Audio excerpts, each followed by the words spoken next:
Doctor विसी Chauhan. सबसे पहले आप सबको मेरा नमस्कार। मेरी आवाज़ आ रही है ठीक तरह से? जी सर, जी सर आ रही है। ठीक। तो शिक्षा मंत्री जी तो बहुत अच्छा बोल के गए।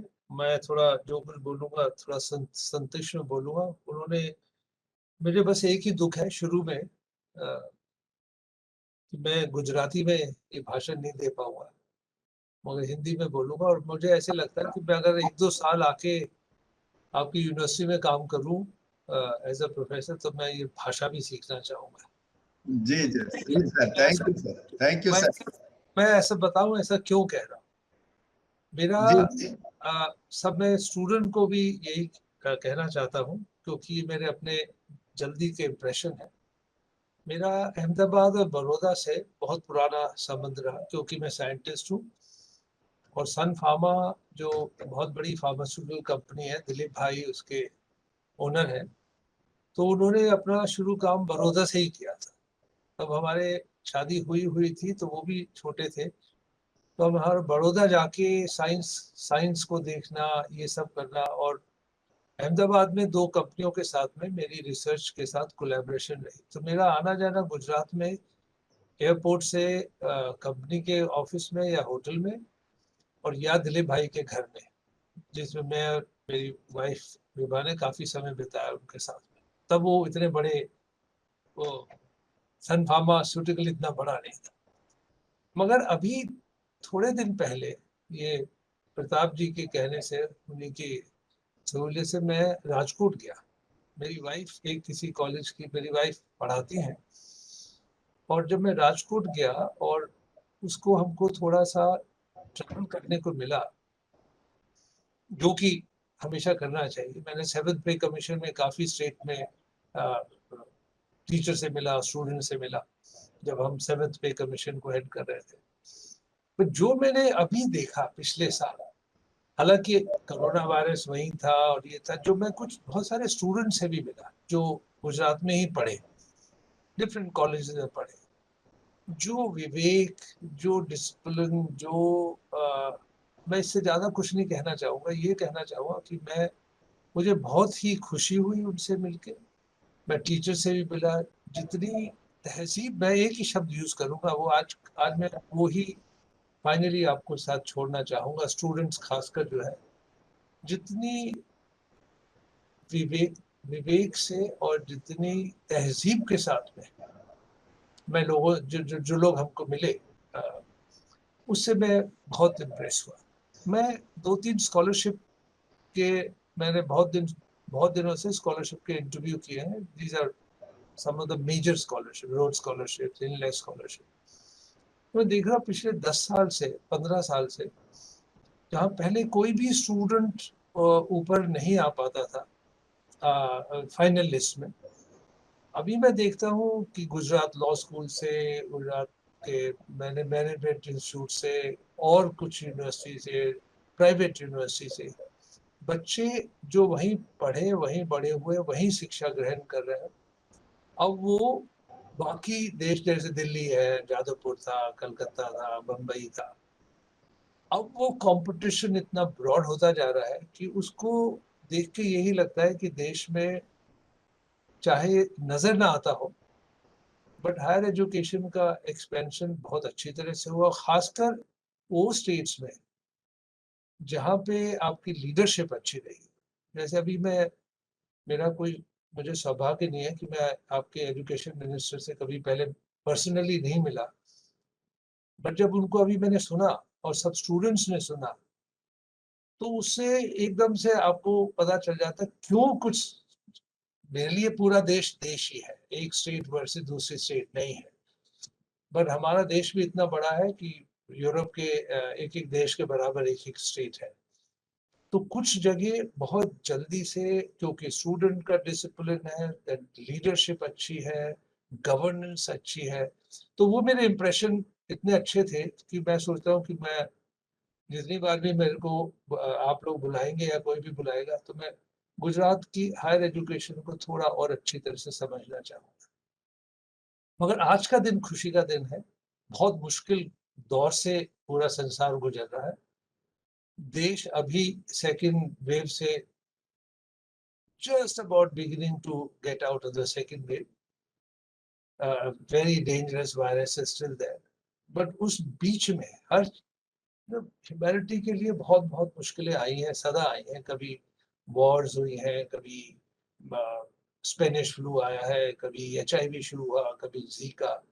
बट ह्यूमैनिटी आखिर में हमेशा ही निकल जाती है, बाहर ही आ जाती है। इससे हम लोग भी उभरेंगे। मगर आज के दिन में इसका सदर्भ यही है कि जो लोग आप में से जो जिनको मैं एड्रेस कर रहा हूँ, यंग फैकल्टी को और स्टूडेंट्स को, मैं यही कहना चाहूँगा कि आप लोग बड़े प्रिविलेज्ड हैं। और ये चीज़ चाहे आप एक ट्राइबल एरिया से आए हैं, चाहे कहीं से आए हैं, मगर प्रिविलेज है। जिनको इस देश में हायर एजुकेशन मिली है, जिनको अच्छे टीचर्स ने पढ़ाया है, जिनको एजुकेशन से जिनका दिमाग खुला है, हम लोग बड़े प्रिविलेज्ड हैं। मेरे माँ बाप बहुत गरीब थे और हम बिल्कुल गरीब फैमिली से बड़े हुए हैं। मेरे माँ बाप बिल्कुल अंग्रेजी नहीं बोल पाते थे, मगर एजुकेशन से ही आपके मन में विवेक आना चाहिए, सहनशीलता आना चाहिए। और एजुकेशन मिनिस्टर ने तो कहा, स्वामी विवेकानंद को इन्वोक किया। और मैं स्वामी विवेकानंद का बहुत बड़ा फॉलोअर हूँ। मैं मेरी जिंदगी में अगर कोई सामने मेरे आदर्श है तो एक गांधी जी है और एक विवेकानंद है। उन्होंने तो ये कहा कि जिसको एजुकेशन मिल जाए या हायर एजुकेशन मिल जाए, उसका धर्म, उन्होंने ये वर्ड यूज किया, उसका रिलीजन एक ही है। उसका रिलीजन है कि जो आपकी तरह से सौभाग्यशाली नहीं है या आपकी तरह से प्रिविलेज नहीं है, आप उनकी मदद करें। पूरी जिंदगी अगर आप लोगों की सेवा में निकालिएगा तो आपकी एजुकेशन, इसका मतलब है बहुत अच्छी एजुकेशन। और उन्होंने बिल्कुल वही कहा जो भूपेंद्र सिंह जी ने कहा कि डिसिप्लिन के बिना आप कुछ भी नहीं करना पाएंगे। तो मैं दो ही तीन चीज बोलना चाहूंगा। आजकल के बच्चों की स्पैन ऑफ अटेंशन भी थोड़ा है, तो मैं बहुत लंबा भाषण नहीं दूंगा। मगर मेरे अपने विचार से मैंने सबसे पहले एक कॉलेज में पढ़ाया, फिर IIT में पढ़ाया, फिर रिसर्च किया, मैंने बाहर भी पढ़ाया।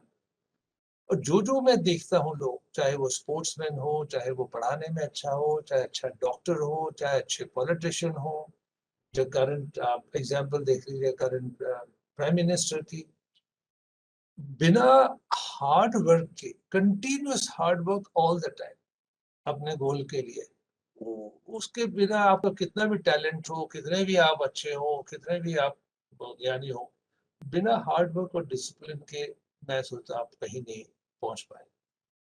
और चूंकि आप पढ़ लिख गए हैं और आपने ठान लिया कि मैं अपने काम में निष्ठा से काम करूंगा, और आपने ठान लिया कि मेरी वैल्यूज ये है कि मुझे डिसिप्लिन रखना है, मेरी वैल्यूज ये है कि मुझे सबके साथ सहनशीलता के साथ में काम करना है, और ये ठान लिया।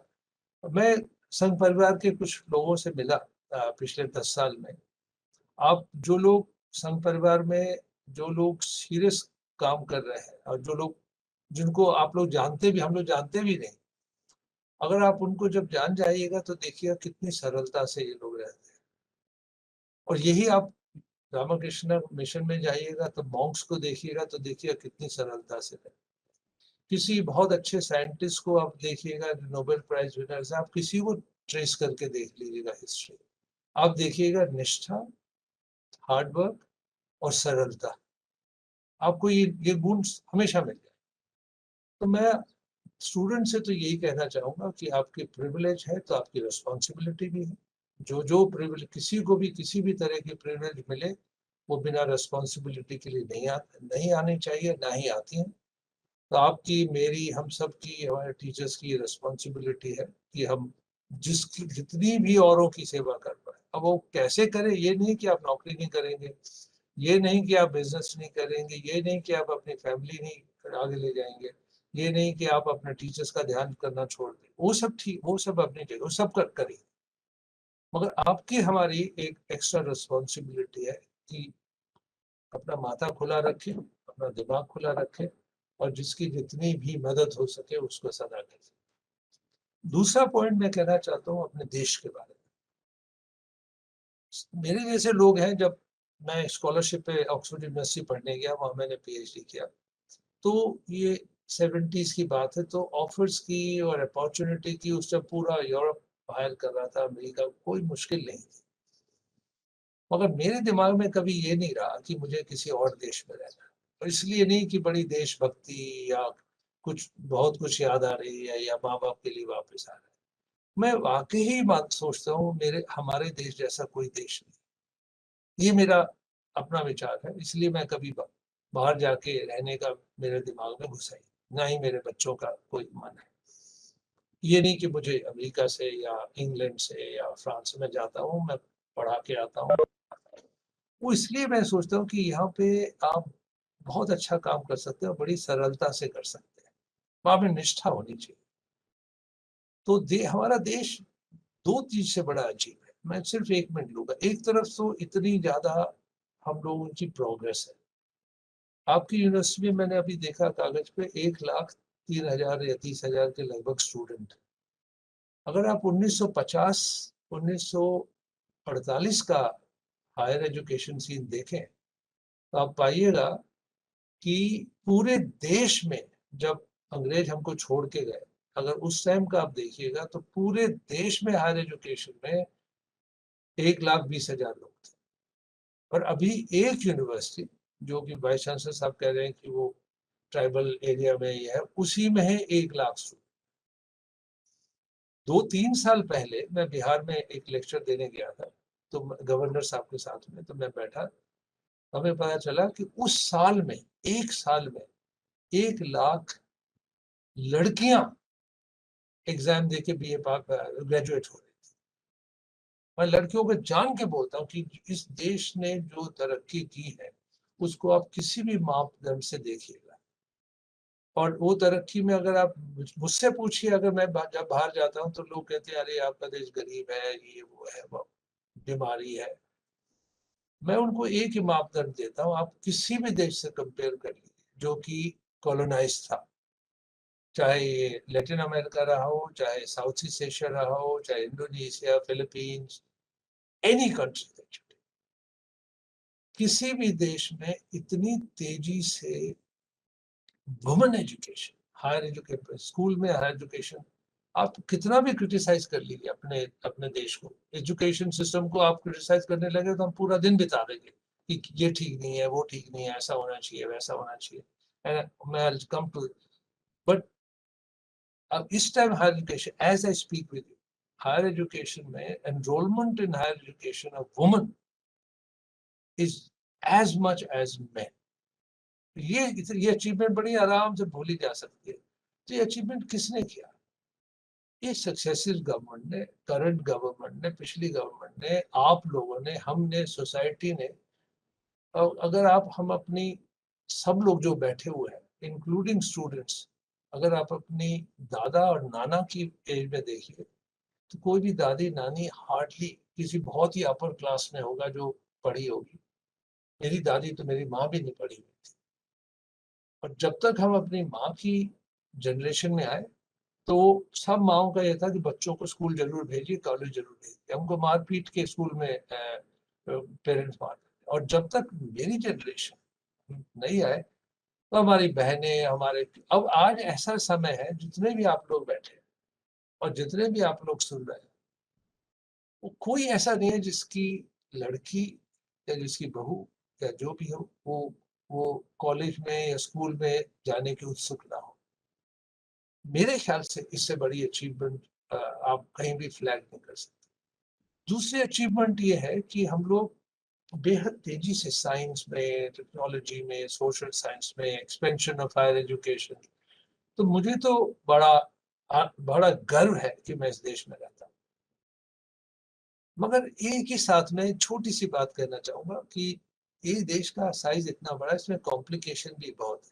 अब आप कहिए सबसे ज्यादा डायबिटिक पेशेंट्स यहाँ हैं, सबसे ज्यादा ट्यूबरक्लोसिस पेशेंट्स यहाँ हैं, यहाँ पे डेंगू है, यहाँ पे मलेरिया है, यहाँ पे वो सब है। ये मैं इसलिए कह रहा हूँ, ये आप लोगों के सामने challenge. Technology will allow you to do things जो कभी किसी ने सोचा नहीं था। अब कोरोना वायरस की अगर 12 वैक्सीन अभी अप्रूव्ड है, तो अभी कोरोना मुश्किल से 1.25 साल 1.5 साल पुराना है।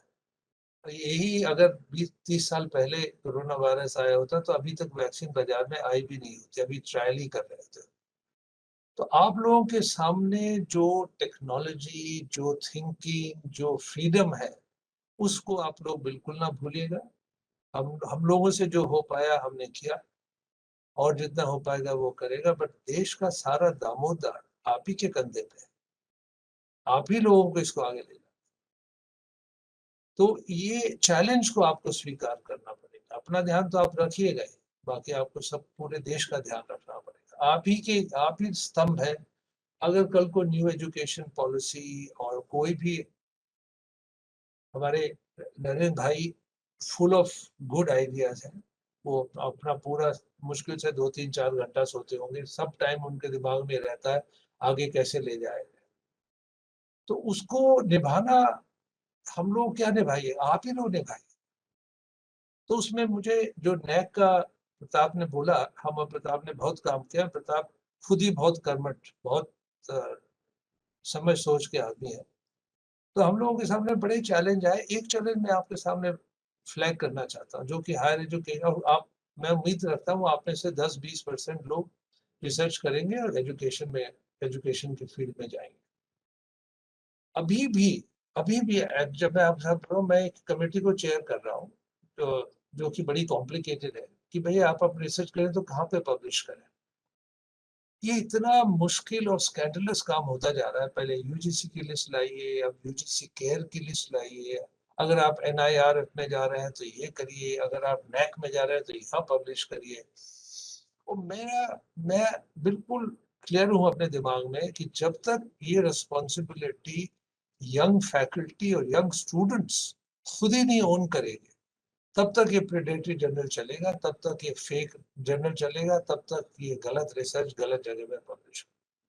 इसको कहीं और से नहीं रोका जा सकता। इसको एक ही जगह से रोका जाता है कि आप लोग जो यंग स्टूडेंट जो निकल के जा रहे हैं, गोल्ड मेडलिस्ट हैं, जो एजुकेशन में आएंगे, और यंग फैकल्टी जो सुन रही है, अगर हम सब थोड़ा सा इंट्रोस्पेक्शन करें तो कल को सारा फ्रॉड जर्नल, फेक जर्नल खत्म हो जाएगा। ऊपर से यूजीसी से, एनआईआरएफ से, कहीं से, कमीशन से, मिनिस्ट्री से आप कितना भी जोर लगा लें, वो फ्रॉड नहीं खत्म हो। तो ये मैं 2-3 चीज आपसे बोलना चाहता था। तीसरी रिस्पॉन्सिबिलिटी है कि आप बाहर जाके कैसे बात करिए। आप किसी भी अंग्रेजी चैनल में चले जाइए, हिंदी चैनल में जाइए, शाम को किसी भी डिस्कशन को सुन लीजिए। एक बीच में एंकर के साथ 2 आदमी 3 आदमी बोल रहे, यही नहीं समझ में आ रहा कौन क्या बोल रहे। सब एजुकेटेड, सबको हायर एजुकेशन रिसीव हुई है, अच्छी भली अंग्रेजी बोलते हैं, मगर एक चिल्ला रहा है, दूसरा चिल्ला रहा है, को थोड़ी देर में आप सोचते टीवी बंद ही कर दी। तो ये जो सहनशीलता है कि एक आदमी कुछ बोल ले, आप उस पर विचार करें, फिर अपना विचार रखिएगा।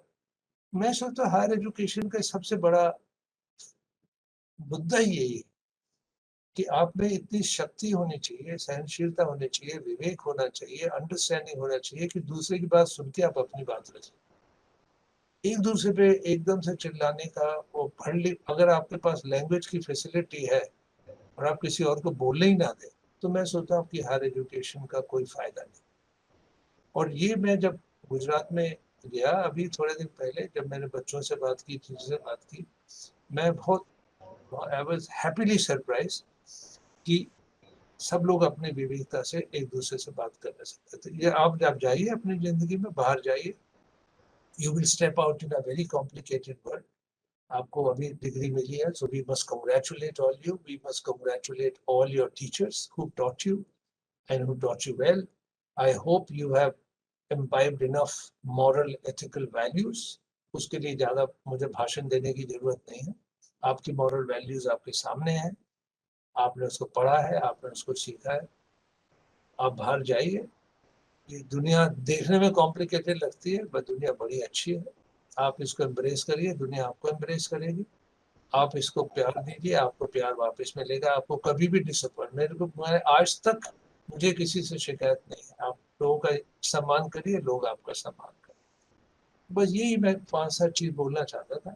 अपने टीचर्स को कभी मत भूलिएगा, वही है जिन्होंने आपको पढ़ा। कल को आप टीचर बनेंगे तो आप उसी सहनशीलता से, उसी उदारता से अपने स्टूडेंट्स को पढ़ाइएगा जिस तरह से आपको पढ़ाएगा। और नहीं, आप सोचा कुछ कमी है तो आप उस कमी को दूर करिए। So all the very best for all of you who will graduate today. It's a very happy day in your life.